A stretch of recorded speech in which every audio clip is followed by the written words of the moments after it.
नमस्कार, मी गुरुराज आणि आपण पाहत आहात न्यूज अनकटचे स्पोर्ट्स अपडेट.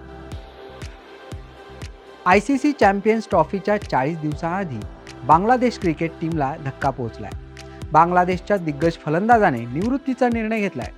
बांगलादेशचा माजी कर्णधार तमीम इक्बाल याने शुक्रवारी निवृत्ती जाहीर करत कमबॅक बाबतच्या सर्व चर्चांना पूर्णविराम दिलाय. तमीमने चॅम्पियन्स ट्रॉफीसाठी संघात कमबॅक करत खेळावं अशी अपेक्षा बांगलादेश क्रिकेट बोर्डाला होती. मात्र तमीमने क्रिकेट बोर्डाच्या विनंतीला नकार दाखवत निवृत्तीचा निर्णय जाहीर केला. न्यूझीलंड श्रीलंकेविरुद्धच्या 3 सामन्यांच्या मालिकेत 2-0 ने आघाडीवर आहे. न्यूझीलंडने ही मालिका आधीच जिंकली आहे, त्यामुळे न्यूझीलंडला तिसऱ्या सामन्यात विजयी हॅट्रिक करण्याची संधी आहे, तर श्रीलंकेसमोर दौऱ्याचा शेवट विजयानं करण्याचं आव्हान आहे. मात्र हा अंतिम सामना ईडन पार्क, ऑकलंड येथे आज होणार आहे.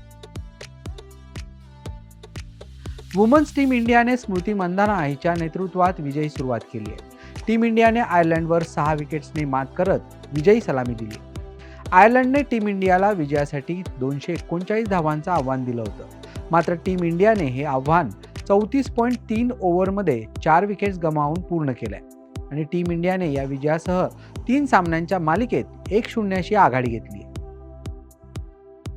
वुमन्स टीम इंडियाची star opener batsman Smriti Mandhana हिने आयर्लंड विरुद्धच्या पहिल्या एकदिवसीय सामन्यात धमाका केलाय. स्मृतीने आयर्लंड विरुद्धच्या 239 धावांचा पाठलाग करताना 41 धावांच्या खेळीसह मोठा विक्रम केलाय. स्मृती मंधाना हिने वुमन्स क्रिकेटमधल्या इतिहासात एकदिवसीय क्रिकेटमध्ये वेगवान 4000 धावा करणारी ती दुसरी भारतीय खेळाडू ठरली आहे. स्मृतीने यासह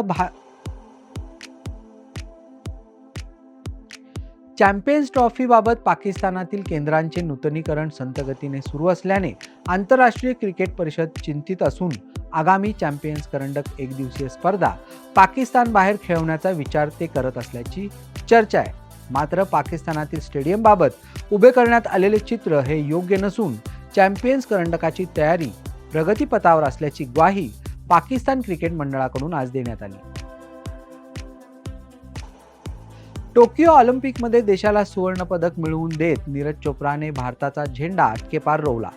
सुवर्णपदाची विक्रमी कमाई केल्यानंतर सर्वच भारतीयांच्या मनात नीरजने अधिराज्य गाजवलंय. या पार्श्वभूमीवर आता पुन्हा एकदा जागतिक पातळीवर सर्वोत्कृष्ट भालाफेकपटू म्हणून नीरज चोप्राचं नाव घोषित करण्यात आलंय.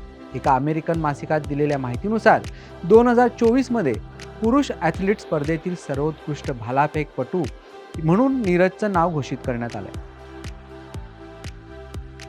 आशियातील सर्वात प्रतिष्ठित मॅरेथॉन असलेल्या टाटा मुंबई मॅरेथॉनमध्ये रविवारी छत्रपती शिवाजी महाराज टर्मिनसवर विक्रमी 60,000 धावपटू स्टार्ट लाईनवर उतरताना दिसणार आहे. आंतरराष्ट्रीय इतिहासातील सर्वात यशस्वी अंतर पार केलेला पुरुष ट्रॅक डिस्टन्स धावपटू मोहम्मद फराह याची जागतिक ॲथलेटिक्स गोल्ड लेबल रेसचा आंतरराष्ट्रीय इव्हेंट अँबॅसिडर म्हणून निवड केल्याची घोषणा टाटा मुंबई मॅरेथॉनचे प्रवर्तक प्रोकॅम इंटरनॅशनल यांनी केली.